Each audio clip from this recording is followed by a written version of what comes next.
nei švietimo skyrius, niekas nedrįso, reiškia, pasirašyti tą tokią, nu, kaip čia sakyti, samatėlę kiekvieno mėnesio. Ten išeidavo po 250 rublių, 1000 rublių. Čia buvo dideli pinigai.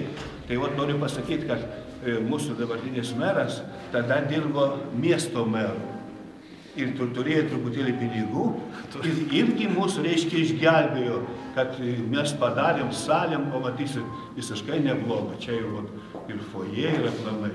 Nu čia, reiškia, skaitosi paminklas, architektūros paminklas, globoja departamentas šitą pastatą. Nu, mes stengiamės prižiūrėti, kad jis būtų tikrai išsaugotas ir tinkamas panašiai. Čia kaip mes čia, mums šitą pastatą skyrė 77 metais kažkaip tai. Mes čia atvažiavom, tai žinote, čia buvo Šanchajus. Čia foje nebuvo, čia pirmą, reiškia, pokaro metais buvo vykdomasis komitetas ir partijos komitetas, tai šiek tiek jie išsaugojo, reiškia, stengiasi išsaugoti šitą pastatą ir vidų, ir taip išorę, o po to į ligoninę čia įsikraustė, reiškia, apsigyveno. Kol jie čia gyvuoja, tai žinote, visiškai buvo damušta. Čia nebuvo nieko, visur, reiškia, užstatyti, visur užtverti tokie kambariukai ir panašiai. Iš tikrųjų labai, mes kai atvažiavom pasižiūrėjom ir tokia mintis pas mus kilo, reikia restauruoti šitą pastatą, duoti jam naują gyvenimą, kaip ir buvo kadais. Ir mums pavyko, žinote, ir restauravimo strestas padėjo, savivaldybė padėjo, reiškia, departamentas prisidėjo ir tikrai pavyko. Pamatysit, kad visiškai ir neblogai gavosi. Atsiprašau, kiek sakėt vaikų čia mokosi dabar? 220. O 225. O štai visuomeniai, plačiai visuomeniai gali, kai vaikai spragtukai yra pastatę, gali kas nors atvažiuoti ir irgi pasižiūrėti? Kur jūs skelbėte, kažkur tiklalapį ar kažkur? Reiškia, mes čia statom kultūros centre rajone, reiškia, kalėdinį koncertą, po to vežiojam po Respubliką. Reiškia, Sniečkių, reiškia, Ignalinoj buvom, Kėdainiuose, Elektrėnuose buvom, Trakuose buvom. Kaune nedavažiavo, o reikia nuvažiuoti.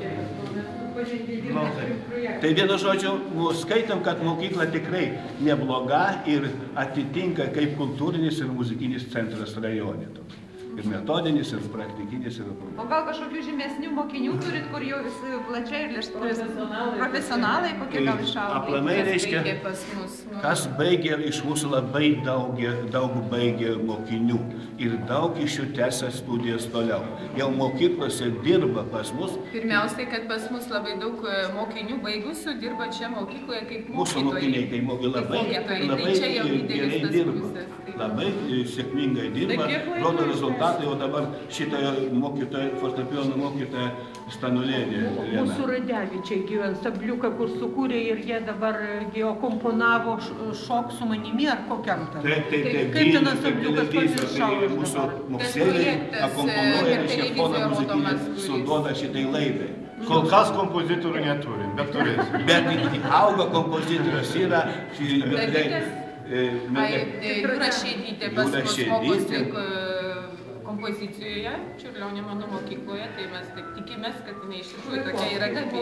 Švaikovskis mokosi.